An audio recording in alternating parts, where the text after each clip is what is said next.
to mute, please, unless you're one of our guests today, so that we avoid all background noise. My name is Chris Deerin, and I'm Director of Reform Scotland. Welcome to our post-election event, where we'll pick over the entrails of the election result and try to divine what lies ahead in this 5-year Holyrood term. Indeed, some of it's being decided right at the moment at Bute House, where the First Minister is currently appointing a new cabinet. The full list has just come out. So for those of you who haven't seen it, Nicola Sturgeon is First Minister, bright young thing coming through. John Swinney, as we know, is Deputy First Minister in COVID recovery. Kate Forbes has Finance and the Economy. Shirley Ann Somerville is the new Education Secretary. Humza Yousaf gets Health. Marie Goujon gets Rural Affairs. Shona Robertson, Social Justice, Housing and Local Government. Angus Robertson, Constitution and Culture, Michael Matheson, Net Zero and Transport, and Keith Brown back into the Cabinet to do Justice. So an interesting mix of experience and youth there. The proof will obviously be in the pudding. I'm delighted to introduce today's panel, each of whom I would say is known for their thoughtfulness, fair-mindedness and insight. And as we move into what promises to be a fraught and combative Parliament, these are qualities that will be as necessary as they may be in short supply.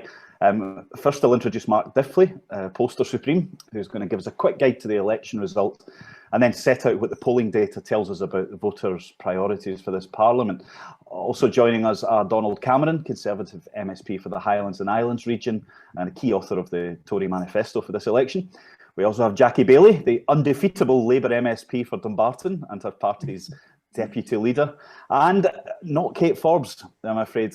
Kate, as you'll have picked up, is currently in Bute House, where the First Minister has just given her an expanded job on the Finance and Economy portfolio. So she regretfully informed us this morning that she had to pull out. I'm delighted to say that the heroic SNP MSP Paul McLennan, recent victor of the Battle for East Lothian, has agreed at incredibly short notice to stand in. So thank you for that, Paul. I should say Paul knows as well as he was on our advisory board until relatively recently. We're immensely grateful to all of our guests, as usual, for their time this afternoon, and I'm sure we're all looking forward to an enlightening chat. I'm sure, too, that we will not escape the question of a second independence referendum, and nor should we. The SNP has been comfortably re-elected for a 4th straight term. Perhaps the fact they didn't quite get an overall majority has obscured a little bit the fact of their ongoing remarkable dominance in Scottish politics. But why were they re-elected? How much of their vote is about independence? How much of it is about them being seen as the most competent party of government? Do we feel like a nation that is gagging for a second independence referendum as soon as possible? Or are we just as divided on the Constitution as ever and desperate for someone to use the formidable powers of Holyrood to improve the country? I think as we emerge from lockdown, we want to think about which policies are most likely to drive the recovery, turbo boost our economy, protect and create jobs, strengthen our NHS, repair the damage done to our education system. And are we going to have the courage to take the necessary risks and decisions, not all of which will be easy? Or will we, in my view, go on being restrained by the intransigence of vested interests, professional lobby groups, small c Conservatives? We need to do better in this Parliament. We talk a lot about difference, but where are the areas of agreement where our parties might come together for the common good, if they exist? So as I say, we'll begin with some context from Mark, and then we'll move to a discussion with the panel, and then to an audience Q&A. So please send me your questions using the message button on your Zoom screen, and we'll choose the best ones. And I'll just remind you again, for the late joiners, if you could mute yourself, please, so that we don't get the background noise. It's very, very important. And with that, I'm going to hand over to Mark Diffley. Mark. Thanks very much. Thanks very much, Chris. Good morning or good afternoon as it is now. Lovely to be here. Thanks, Chris, for the invitation to take part and with such a great panel as well. And it's lovely to see so many familiar faces on the call. So as Chris said, what I want to do is just give a few brief reflections from a polling point of view, of course, on the election and a bit of a look ahead. So the election, I think I've got 5 points to make. You'll be delighted that I won't curse you with any PowerPoint slides or numbers on screen, which is quite often the curse of my job. But I'll just give some reflections of my own. The first, I think, is that the polls actually performed pretty well, which, as most people on this call will know, is not always the case. Election night is often, for people like me, spent kind of hiding behind the sofa wondering how accurate some of the final polling is going to be. But in this case, actually, the polling has been pretty good. We had more polling in this election than ever before, which I think is a matter of some interest going forward. And actually, on the whole, the polls were pretty good. There were 7 kind of final polls done in the last few days of the campaign by 7 different polling organisations. And most of those were actually within, or in fact, all of them were within a kind of what we would consider to be an acceptable margin of error. Some better than others, as one would expect. Most accurate constituency poll was conducted by Survation for DC Thompson and published in the Courier, which had an average error of less than 1% and had all the parties actually within 1 percentage point of their actual tally, which is pretty good. More impressive than that, I would say, was the poll by Opinion for Sky News, which had all the parties on the list part of the regional list part of the election within 1 point of their final tally. Now that's more impressive because traditionally that's been the harder bit of the Holyrood system to poll. So kudos to those 2 polling companies, I think, in particular. So the polls performed pretty well. Second point, I think that at first glance, not a huge amount has changed. Lots of people, including me, it has to be said, build this as the most important election of the devolution era, and it may well turn out to be the case. Turnout would suggest that voters bought into that idea, at least to some extent. We've had the highest turnout ever at a Holyrood election, over 63%. So, there was a great deal of enthusiasm from the voters out there. The reasons for that, I think, will be explored in the kind of months and years ahead through things like the Scottish election study. But nonetheless, at face value, really good levels of turnout, which suggests an enthusiastic, or at least to some extent enthusiastic, electorate out there. But actually very little changed at first glance. So no party vote share changed by more than 1.2% in either direction on the constituency vote.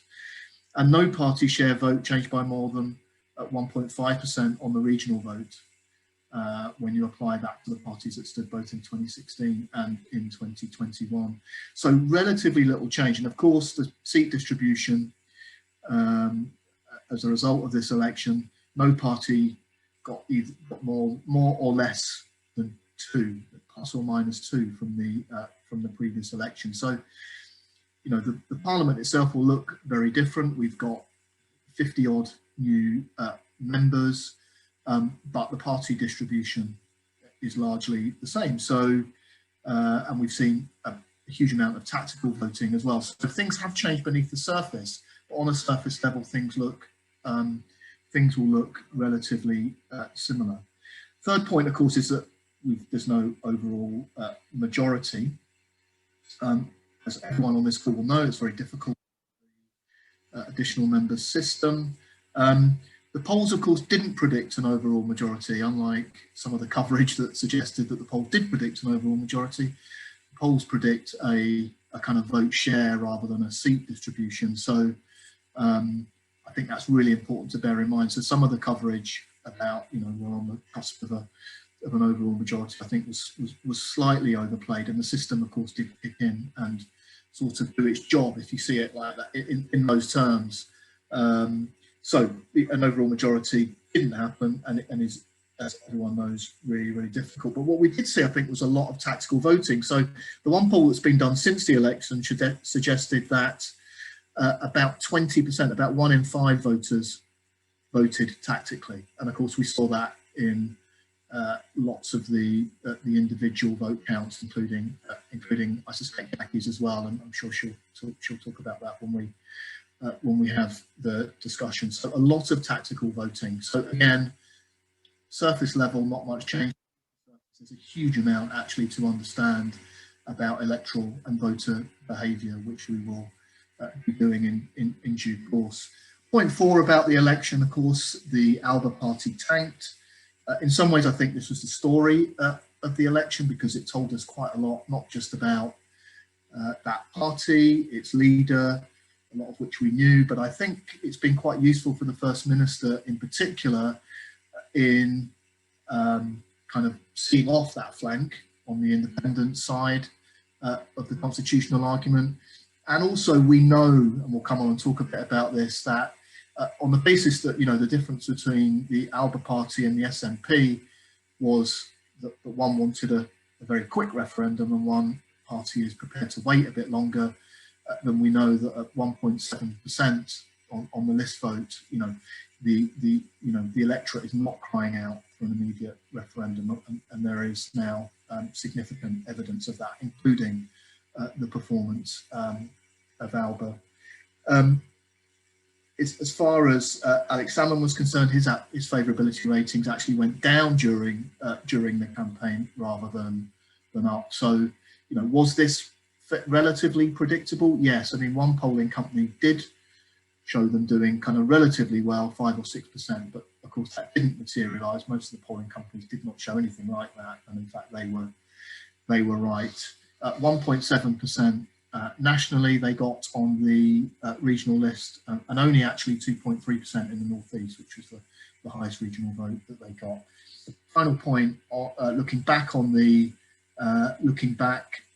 election, is I think something that we'll need to look at as well, the relationship, I think, between leader ratings and party support, which I think is something that's really worthwhile discussing, because what is evident, I think, from this election, I'll say a bit more about this looking to the future in a minute, what's evident from the election is that leaders, quite a few of our leaders are well liked and have very high favourability ratings with voters. That does not translate to party support. So we need to really bear that in mind. Annis's ratings were really good during the election, but of course Labour did not make significant ground. And even the First Minister's rating herself are up at above 60%, but of course nothing like 60% of the electorate voted for the SNP. So we need to be quite careful, I think, in how we interpret leader ratings as well. So that's looking back. Briefly looking forward, I think voter priorities, my big point here, I think, is that what we know about what drives people for voting at an election, and at this election in particular, and what we know about what voters' priorities are going forward, are two entirely different things, and we need to make sure we don't muddle them up. We know that actually the constitutional issue, whether we like it or not, was the key driver of how people voted in the election. So if we map on your view on the Constitution, i.e. whether you're yes or no, and how you voted in the election, it's almost a direct map. So about 90% of people who voted for the SNP also support independence. And if you look back to 2011, when the SNP won their overall majority, they got about 25% of people that voted for the SNP in that election did not support independence. Now only about 8, 9, 10% of people that don't support independence vote for the SNP. So we have become, as being well discussed in these briefings and in other places, much more divided on the constitutional issue. And the constitutional issue predicts how we vote in elections in a way that it hasn't done previously. But that does not mean that what voters are most concerned about going forward is the constitutional issue. In fact, it doesn't mean that at all. So on any measure, whether it's a second referendum being a priority at this time, that's now about 1 in 5 saying that, when it was up above 30% 6 months ago. And when we look at most important issues, including, I have to say, from focus groups, many of which I've done during the campaign and beforehand, there is a consistent story coming out, which is that it's about COVID recovery, public services, and the economy, which are voters' priorities. And on that note, if the next few years is about public services and the economy, it's clear from polling that the SNP still does hold, as one would expect, given the result of the election, an advantage on key public issues. That advantage is less over the other parties than it has been in the past, but nonetheless, polling on health, education, crime, the economy, the SNP is still ahead, if less so than it was a few years ago. And finally, for me, the independence issue itself, as poll watchers on this call will know, we are pretty much now 50-50 on this issue. So if you take a step back and look at the polling numbers, some have yes slightly ahead, some have no slightly ahead. But take a step back, look at the big picture, which is what we always encourage people to do in polling, rather than just taking one poll which might suit certain narratives. We are pretty much split down the middle. So, 10 years after the election that kind of prompted what's happened and the constitutional argument, we are pretty much deadlocked on that. Happy to answer questions, obviously be part of the discussion as we go forward. But that's great, Mark. Thank you for that. That gives us a good context for the conversation to follow. Now, I'd like to start with Paul. Paul, since you've had all of half an hour to prepare, I'm sure you're ready for anything. Let's start with the election result. What do you believe is the mandate that's been given to you by voters? Because the SNP is the largest party again, but in their wisdom, the electorate didn't give you an overall majority, which they did to Alex Salmond in 2011, ahead of the first referendum. And Mark has pointed out that not much has really changed in terms of the surface of the election result. So the people of Scotland have spoken, but what is it they've said to the SNP? I think one of the key lines, Chris, that came out from Mark was along the lines of, you said nothing much has changed, but it's in a system that's been designed not to provide a majority. The additional member system doesn't provide that. So to get 64 members of Parliament, Scottish Parliament, I think is an outstanding result. And I think when you look at the Green result as well, if you look at the pro-independence majority, and it's broadly, speaking, it's as big as it was in 2011. So I think it's given it an overwhelming, I suppose, endorsement after being 14 years in government, which I think is remarkable. And I think, speaking about my own result, we won the seat for the first time in 22 years. It's the first time the SNP have won the seat there. So, we managed to win seats as well. We made 3 gains during that. So I think it's an endorsement of a government that's been there in 14 years. And I think First Minister acknowledged we didn't get everything right, but there was still overwhelming support for the government. As I said, in a system that wasn't designed to give us a majority. So 64 seats, I think, is a ringing endorsement. And I'm looking forward to being part of that government that delivers. And I think, everybody agrees on that. The next Parliament has to talk about delivery, accountability, and I think that was shared by the First Minister, Douglas Ross and Anna Serwer yesterday. So I think it's a ringing endorsement. Okay. Donald Cameron, your party leader, Douglas Ross, ran his campaign according to a very tight script. His insistence on talking about a second referendum, regardless of the question he was asked, came a bit close to self-parody at times, but it worked. And the Tories are again the second largest party. So it's going to be a bit wearying if that's all Douglas talks about for the next 5 years, and I'm sure he won't. What is it the voters have said to the Conservatives? Do you have any democratic license for the policies that were in that manifesto? I know you worked so hard on, because it didn't feel like it was much mentioned during the campaign. It was very much an independence first campaign. So what's your sense of where your party is and what your voters have asked you for? Well, firstly, Chris, thanks for having me, and thanks for everyone for joining and for being on the panel. I think, as Mark pointed out, it's been quite a static result for everyone. We have the same number of MSPs that we had 5 years ago, 31. But I do think that the No to Indie Ref campaign that was run, I think that did dominate perhaps the media cycles. But we did have, I think, a very developed manifesto that when the manifestos were all tried on various polling groups or focus groups in a blind sort of tasting session, as it were. Ours was preferred above everyone else's. So I think there is a market for the policies within it, and I think as a party we have to move beyond the kind of constitutional position, and I think Douglas recognises that in terms of what he said in the days after the election. We have to be more than the No to Indie Ref 2 party. That's quite clear, because we want to ultimately provide an alternative government in 5 years' time, and that requires a comprehensive review of our policies and our offering.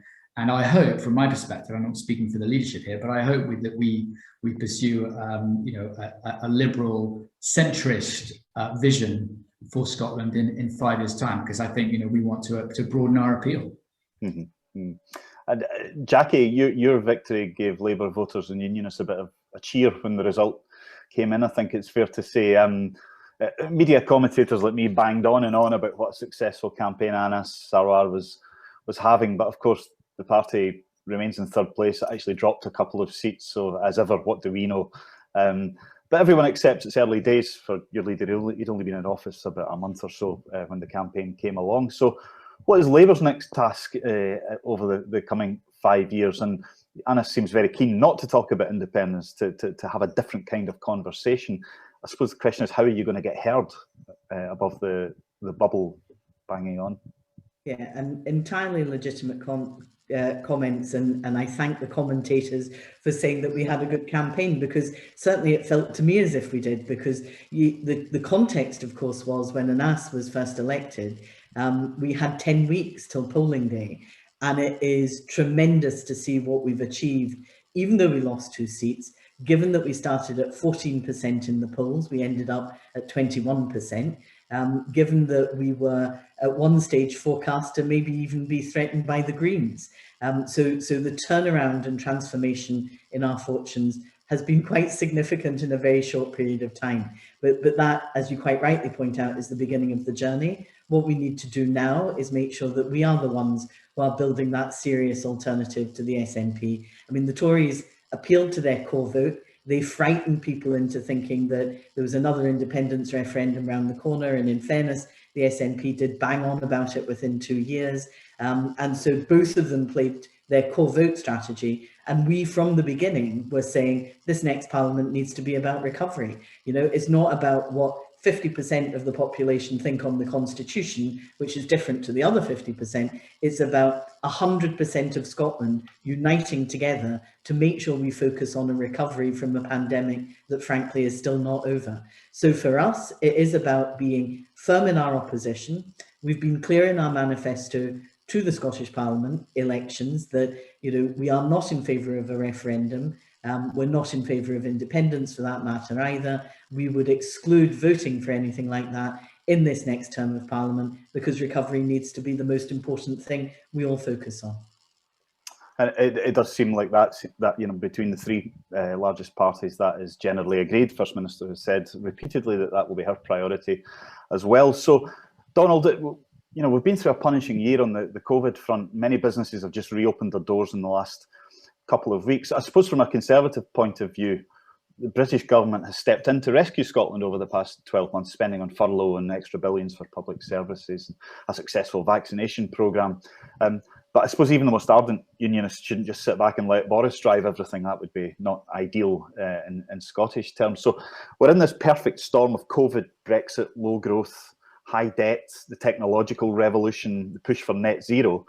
And Scotland still lags on too many of those things. So when we're talking about economic recovery, it's not just recovery from COVID, it's also trying to fill the gaps that were there already, which we weren't doing particularly well before that. So what do you see as the economic challenge of the next 5 years and your party's main focus over that period? I think generally economic recovery it has so many different aspects to it, and I think, and we've been talking about this for quite a while, one of the most important aspects is what's kind of called the skills agenda. And I think reskilling, upskilling, flexibility in the marketplace, in the workforce is going to be really, really important. And I think that looking at it more widely, I think if you look at, say, the health system, which is an area that I've been covering, I think we have a huge issue coming at us, which is the backlog in NHS operations and NHS waiting times. And for me, that's the biggest public policy challenge, I think, facing any government, not just the Scottish government, but facing any government. Not least because there were issues with the workforce before COVID. But when I've been speaking to, say, health organisations, representative groups for various medical professions, they all talk about staff morale. They all talk about the stresses that they've been under over the last year. And I think that, you know, if I was to pick one aspect of public policy, I think rebooting the NHS and sort of, you know, setting it up again is going to be ultimately the biggest challenge of all. And just to stay with you for a second, Donald, on the NHS, I mean, you know, there are people, senior levels in the health service, who have said that through the pandemic, the result of the pandemic is that we have achieved more in a matter of months than we had in years before in terms of modernising things and taking some of the big leaps in necessity, which is so often the case. You know, we can talk about spending 2 billion extra here or whatever, but the SNP just eats that for lunch, that kind of money, and it's constantly demanding more. And without reforms, then it will continue to do that. And we're now talking about expanding care support as well, which is going to be another drain on the public finance, though important and necessary. So where do the Conservatives look at health and see this is how you create a system that's fit for the age that we're living in, rather than just constantly offering another couple of billion that disappears as soon as you offer it?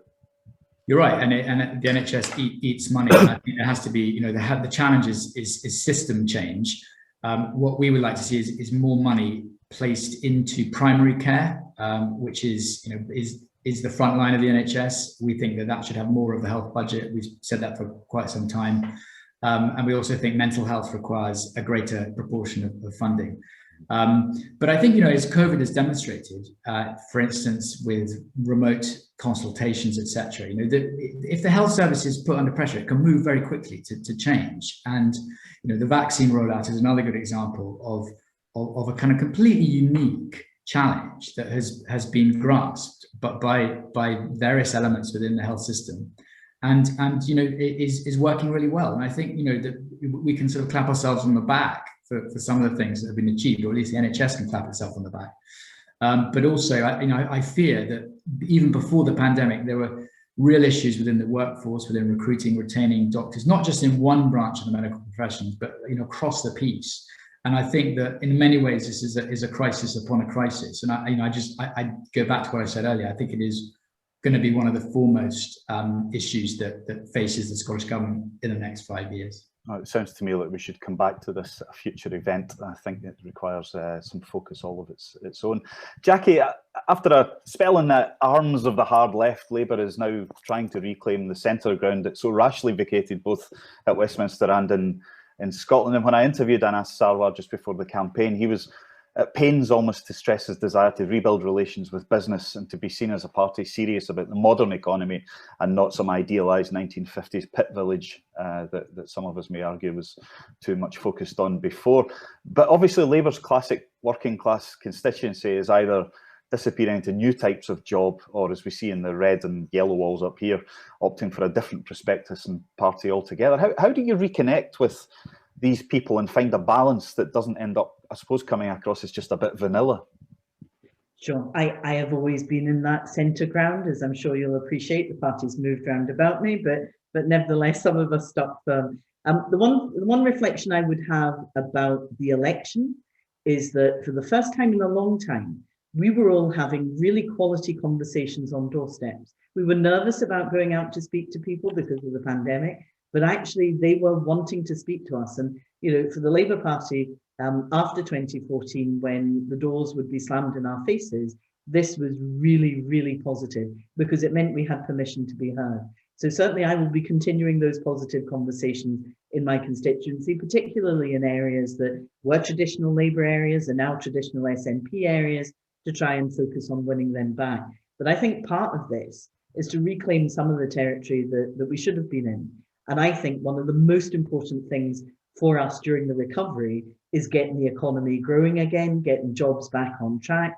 And a lot of people in my constituency, as an example, they're still on furlough. They don't know if they've got jobs to come out to. And I am particularly keen that an area that suffers from a high level of deprivation doesn't suffer any further due to the economic outcome of the pandemic. So for us, it is about reconnecting with business, working hand in hand with the business community, because I can't spend money on public services, to be frank with you, unless we're growing the economy, people are in work, we're increasing the tax base. So that is something that I want as a shared objective with the business community, because at the end of the day, for my community, it's about people's jobs, it's about people's livelihoods, it's about supporting business to recover, but also to be innovative, because I think times have changed, and to exploit opportunities that I think are there. So for example, I think during the pandemic, the world became much more local. You know, we were trying to be resilient and, you know, not necessarily source PPE from across the world, which we end up having to do, but actually trying to repurpose that locally. So I think local procurement, making sure our supply chains are anchored more locally, is something that I think will be welcomed, certainly by small businesses in Scotland, and something we should turn our attention to doing. Paul, your party is in either the happy or unhappy position that it will have to deliver this stuff. And the First Minister said COVID recovery will be her #1 priority. So, you know, it's not just the effects of COVID, as I said, but there are systemic weaknesses in the Scottish economy, whether it's low business startup levels or low economic growth, etc., etc. And it feels like this SNP government's a wee bit long in the tooth now to just blame Westminster for this stuff. So I'd be interested in, you know, a sense of what, now you're in government again, will be done in practice to get the economy moving. And, you know, Jackie's point about people coming out of furlough, a number of them, no doubt, onto the dole queue.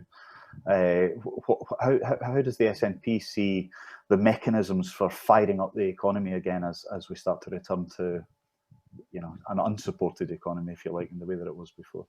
Yeah, and just a few observations, I suppose. First of all, Chris, at what Jackie and Donald have said, I don't think I disagree with anything they said at all. I think there's opportunities to work in the Parliament together on this, and I think we all agree that, you know, the COVID recovery is the most important thing. And I think today, I don't know if you'd seen it in the Scotsman, it mentioned about the 10-year anniversary of the Edinburgh Guarantee, which I think has gone down fantastically well. And I know the Scottish Government are proposing the Young Person's Guarantee for Scotland, and I think that's really important, because obviously, in terms of, if you're talking about recessions, it usually youth unemployment tends to be disproportionately affected worse. And I think the Young Person's Guarantee is really important.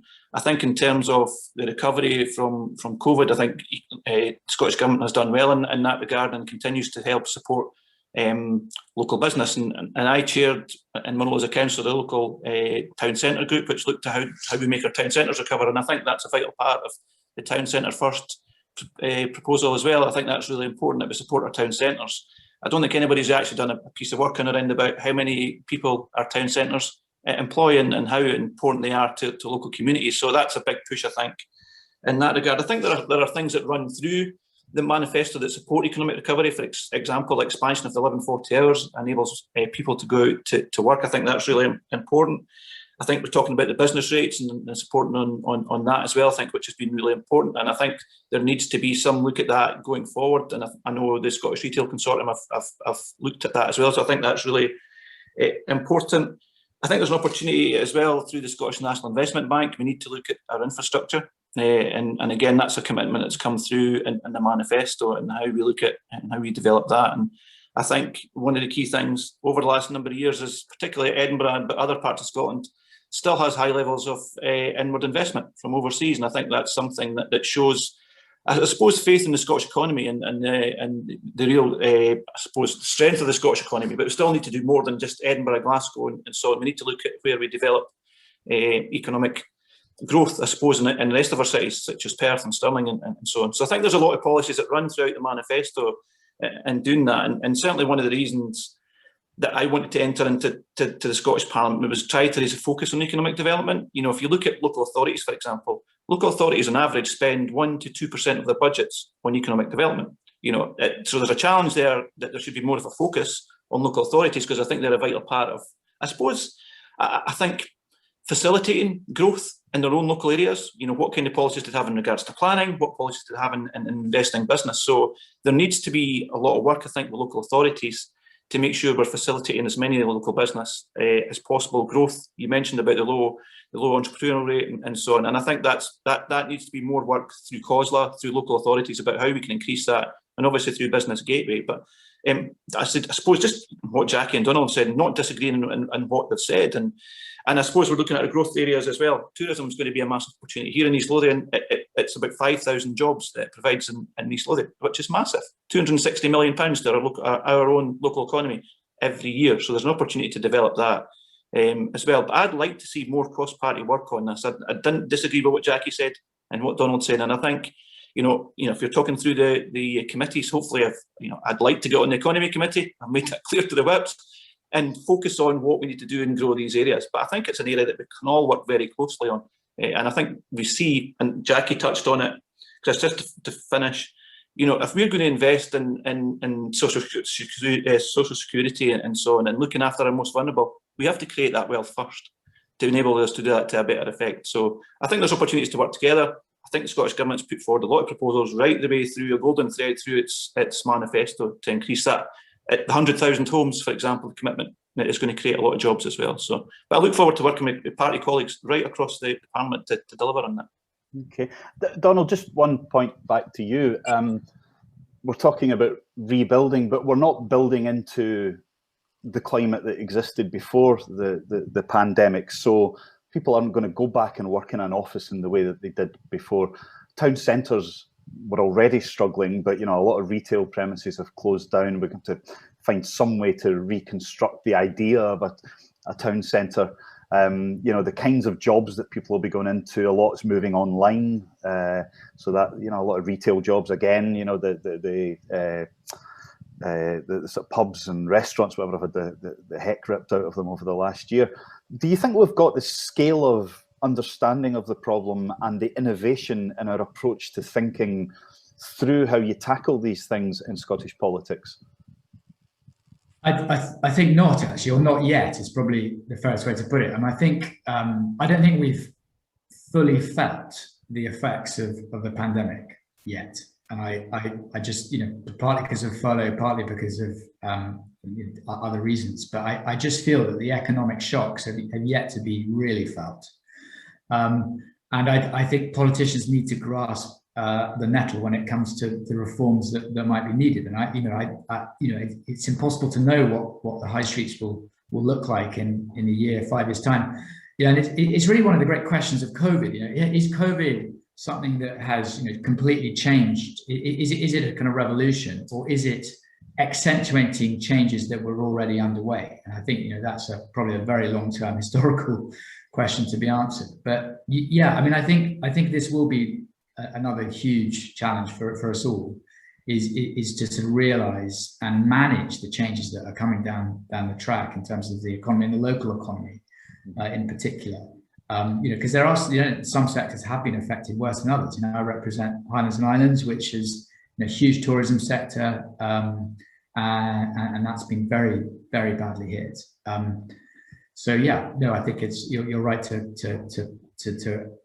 focus on that as a problem. Yeah, I wonder sometimes if we're entrepreneurial enough in our policy thinking, and by entrepreneurial I mean across the whole gamut of things. If we really do try and capture change, and we're just brave enough in a lot of the things that we try and do, and rather than watch what's being done elsewhere and coattail on that. Anyway, I'd just like to touch a bit on education before we move on to questions. So please do keep your questions coming, and we'll get to them. Jackie, I would probably say that from my perspective, certainly education is the SNP's weak spot. John Swinney's been moved from the education brief to run the COVID recovery, but he's leaving behind a sector that feels like it's in trouble. We're all hearing from parents and teachers, and perhaps experiencing firsthand with our own children at the moment, the current exams diet, which feels both chaotic and potentially quite damaging. And that follows on from chaos in last year's exams diet. And it does feel that we've kind of lost our grip on what once made our schools a thing of envy. Not to overstate it, but they had a prominence and a role and a respect that it's very hard to feel now. And it also doesn't feel like there's enough courage around to really understand the problem, or if you can see the problem clearly, to do the difficult things that are needed to fix it.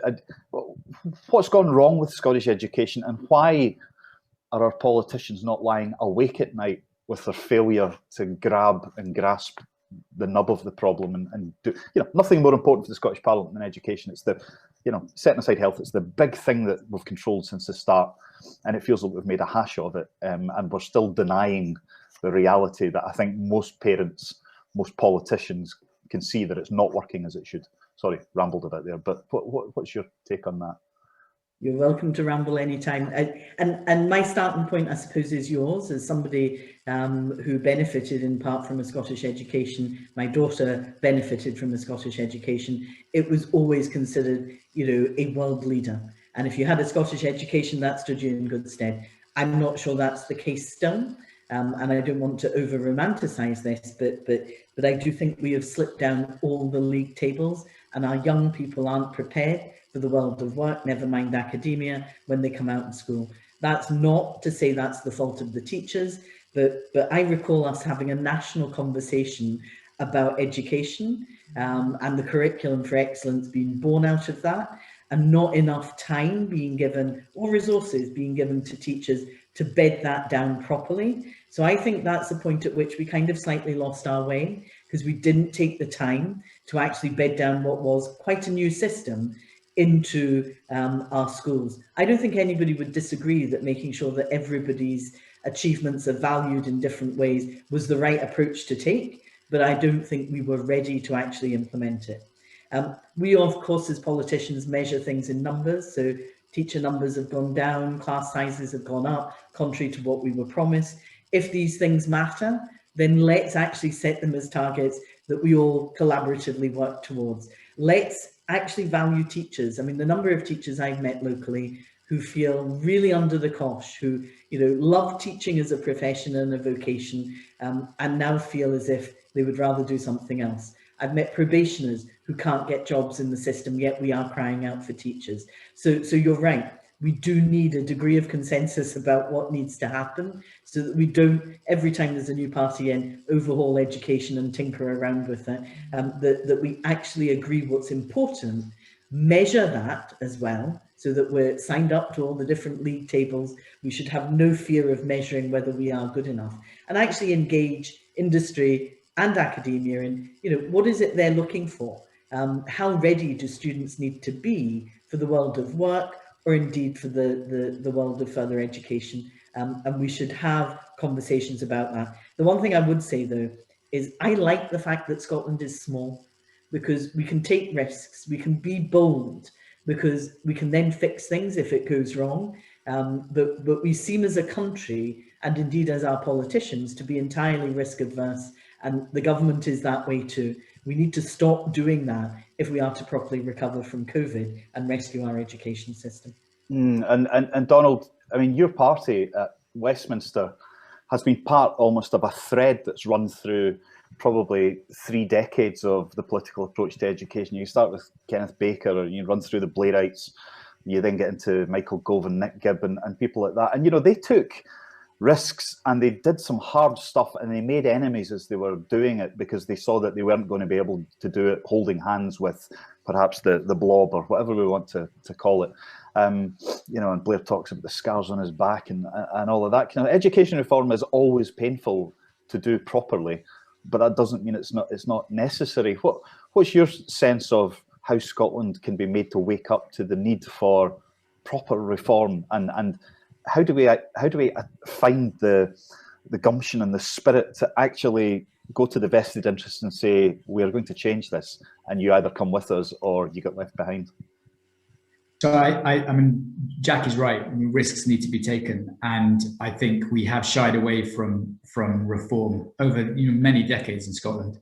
I think there are system issues in terms of Education Scotland and how we inspect schools. There are plainly issues around. I think the main issue in education is just the lack of teachers, because I think so much flows from that in terms of being able to subject choice, improve that in terms of cut down class sizes, etc. So I think that there's a sort of short-term challenge to sort of boost the number of teachers we have. There's also a short-term challenge in terms of COVID, I think, which is the year of lost schooling, or however you put it. I think that needs to be dealt with very quickly. before it becomes a more long-standing problem. But yeah, no, we need courage here. You know, we need to you know, be prepared to review and reform the system properly. And Paul, I mean, you know, I know what you think about education, and I know that you are in favour of the kind of reforms that think tanks like ours have proposed. You know, it's going to be, as it would be, a different story when you're actually in government or in Parliament trying to pull the levers to make it happen. So how do you, as a new entrant to Holyrood, what do you go in with all of that legacy of thought that you've done in education before? How do you take that into the pragmatic realm of politics and actually try and make a difference? No, I think you're right, Chris. You'll know, I mean, I was council leader in East Lothian way back in 2011. We proposed what we called our trust school at that time, and it wasn't the trust schools as you look down south, but it was almost involving the community more in school decision making and local business and so on. And I suppose you had a similar model in the Newlands College, you know, through Jim McCall, and I think I would agree with both Donald and Jackie. We do need courage in Scottish education, because it's not a one size fits all. Throughout Scotland, every part's different, and we should be building on the strength that we have in each of our local areas and working. I think there needs to be a lot more closer work with the community, with business, and colleges to develop the people, you know, and you know, university is not for everybody. I know it's an important part, but you know, we're looking at vocational training and opportunities around about that, which I think there are massive opportunities around about. And I think I'm going into the Parliament with that background, and people know that background, and that's something I'd want to discuss with the new Education Minister. It's something I'd want to discuss with colleagues. And again, you know, we'll see what the programme legislation comes through in terms of education and how that's then discussed in the Education Committee. So, but for me, I would agree, we need to look at, you know, how we do things differently. And coming back to one of the key things we talked about, attainment, for example, and the attainment challenge, there's £1 billion being put towards that, which I think is really important. In both level 5 and level 6, there's been progress. I would like to see more, but we've had attainment gap issues for 40, 50 years, and that's still going to be a case to try and turn that around. But there has been success in that regard. There's a commitment to invest 3,500 new teachers, and there has been an increase of 3,000 since 2015. So, you know, I want to put that in, but in terms of where we go in thinking in the Scottish Parliament, I think there needs to be that courage, I think, as Donald said, and talking around about that. But again, this, and coming from a local authority background, I think building up the relationships with the local authorities and where they want to go in terms of that, and looking at opportunities and facilitating the opportunities, I think is really important. And Jackie mentioned Scotland's a small country.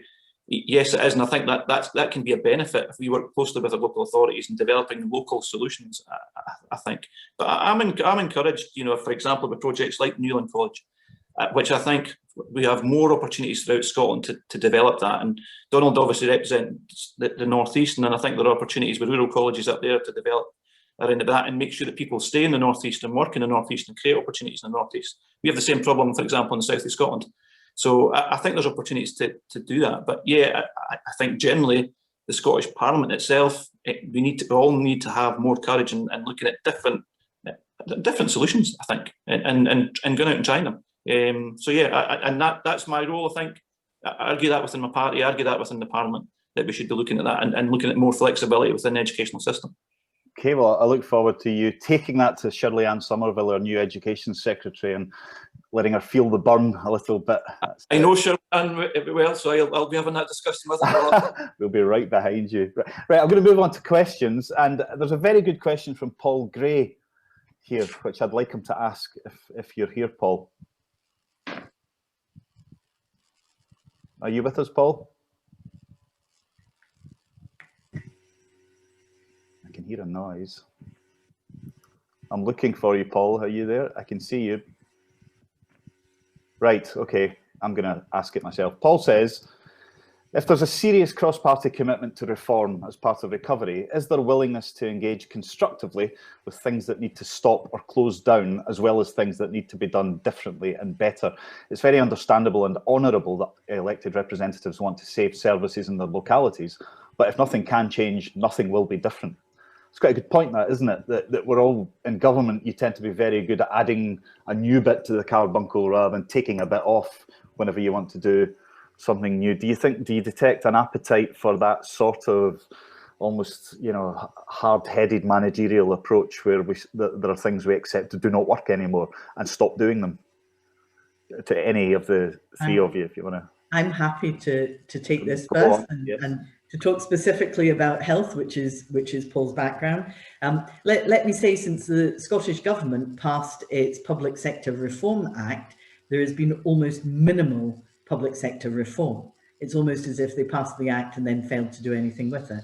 And the classic example I would give you is, of course, in the health service, because, you know, two things I would observe. Again, the pandemic, I think, has made things much more local rather than central. That's mattered to people in a way that I didn't think it would before. And there is a real opportunity here to sort out some of the institutional clutter. So, for example, I have been banging on for more years than I care to remember about the fact that we have 14 health boards, territorial ones, 8 special boards, and of course Scotland is the size of population of Greater Manchester, and they have 1. You know, we also have 3 regional boards. We then have 32 health and social care partnerships.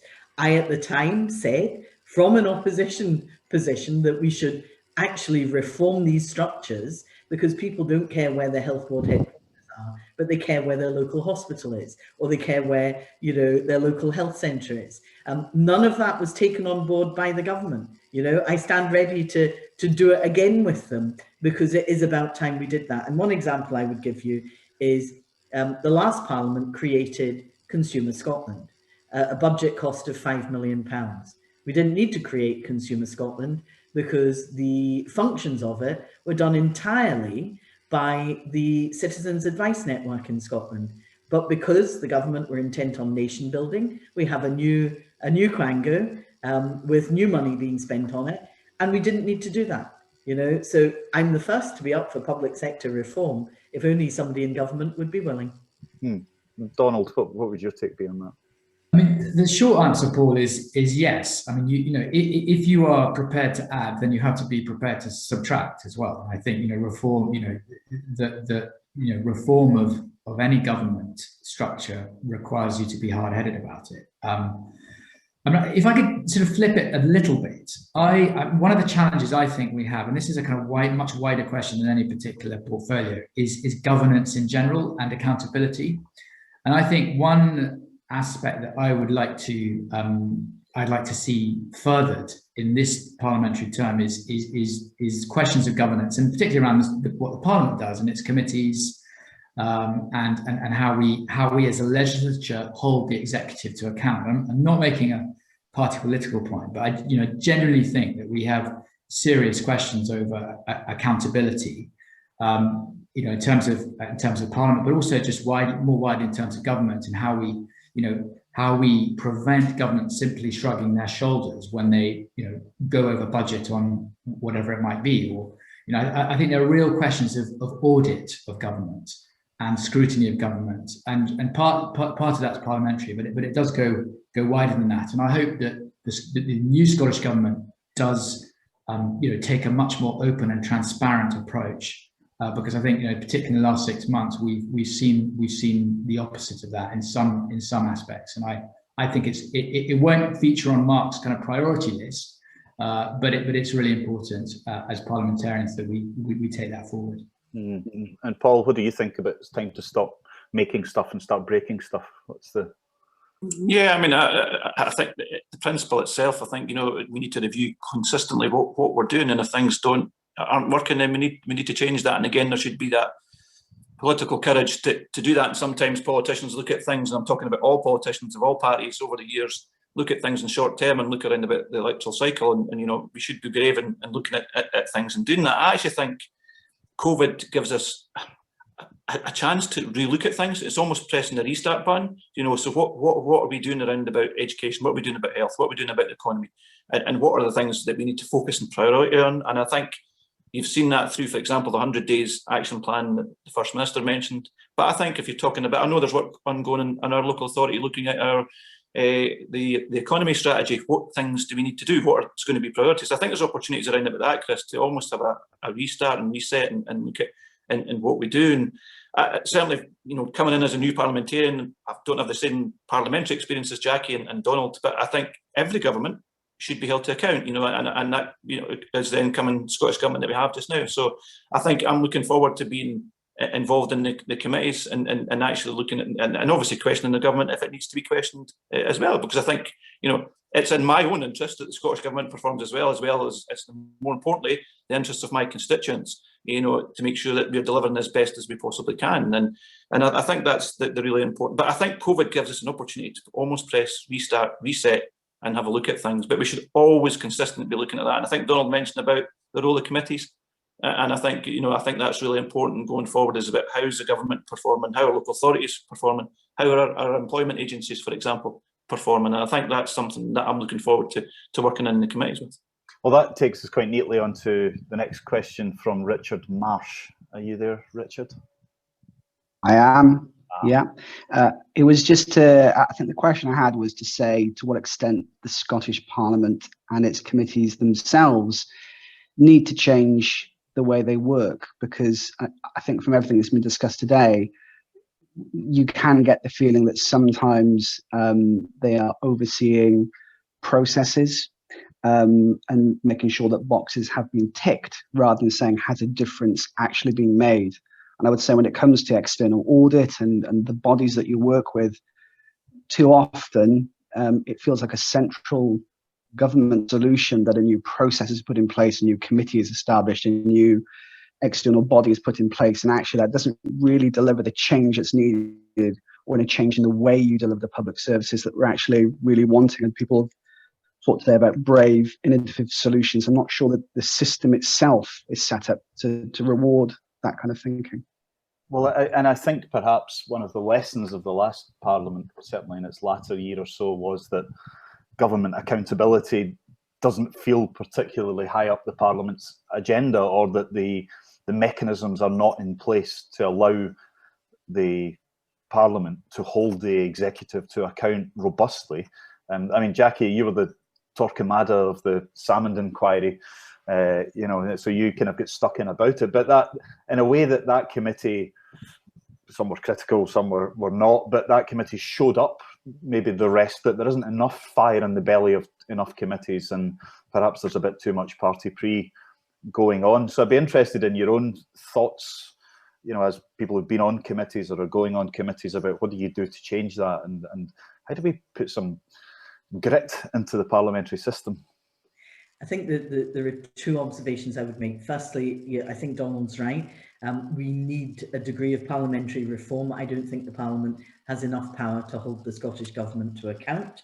And that's something that I hope some of us will work on a cross-party basis on.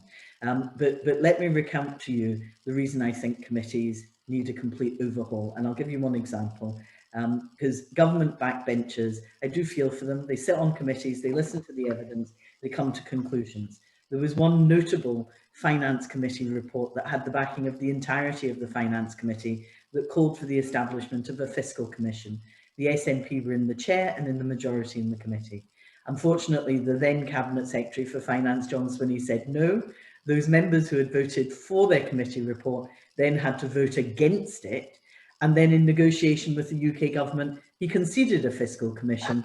So those same members had to vote for the report. Now that, it's a funny story, but actually that highlights quite clearly what we need to do about, party balance in committees. Government backbenchers should not be used in that way. And I look forward to Paul McLennan taking a very independent view on whatever committee he ends up on. But Richard is right. A committee produces a report. The report may be very good. It may be based on the evidence they've heard. The government then responds and nothing much happens after that. So it's how we follow that up, how we make committee reports almost living documents that we hold the government to account on. That, I think, is also what's missing from committees. So I would reform them quickly. And that feels like something that actually you could get cross-party agreement on, maybe even brave backbenchers like Paul, who threatened to stir things up a bit. Does that seem likely to you, Donald? Yeah, I do, and I think there needs to be a reform along the lines that Jackie said. We need to strengthen the system, but there's also an issue about workload. So, I sat on the Health Committee since August last year, and the Health Committee's workload is massive. It looks at all the budgets of all the health boards in Scotland. It looks at social care, and there's good question as to whether there should be a social care committee, particularly if we are going to see, social care, national care service being developed. But there's another point that, I think we all know the Christie Commission is now 10 years old, which talked about cross-portfolio working. And I think that has to be rethought. The Health Committee and the Education Committee should probably have a joint session, if we're talking about healthy food for children or preventative health. And I think there's so many ideas that I think could be examined about cross-portfolio working, but just generally strengthening the ability of committees just to hold the executive to account in a proper way. And Paul, I'll give the final word to you. As someone who's coming in, used to being in a local government and having power and being able to bend things to your will, and if you now find yourself on the back, maybe you'll be a junior minister, I don't know, but if you do find yourself on the back benches, how will that feel to you? You'll be wanting to run straight back to East Lothian Council, or? Well, there's no call yet, Chris. I've had the phone on time. Unless Nicola's going to phone me this afternoon, I'll wait and see. But nothing as of yet, I'm afraid. Coming. I think, I don't have the advantage of Jackie and Donald about the previous committee systems. Obviously, I've sat in scrutiny committees at council level. I think at the start of every session in Parliament, I think there's an opportunity to discuss how is that going over the last 5 years, how's it going to work in the next 5 years, and I think there's ongoing discussions at the moment. So we'll wait and see where these come out at. And again, but I think it comes back to the cases. Every government, every local authority, should be held to account, and I think that's there should be as much transparency as possible around about that. And not having experienced the committees at Parliament, it'll be interesting to see how they develop. And I am genuinely keen, because I think it's one of the key things that we need to look at where areas where we can agree on. But also, I think the committees also, it's not just a case, I think, for me in looking at legislation that's going through. It's almost looking at, what's opportunities next 3 or 4 years ahead. And I think that's a key thing as well. Sometimes I think committees can be focused on just on the here and now. It's what can we do in the next year or two, the next 3 or 4 years in the Parliament to try and look at opportunities. And, that may be an opportunity for committees to look at that. And they're not designed at that stage to look at that just now. But I think there's opportunities to say, right, okay, where can we work together? What can we do together? And what are the opportunities going ahead, for the growing fintech sector, for example, for the economy sector? So there's the economy committee. So there's opportunities, I think.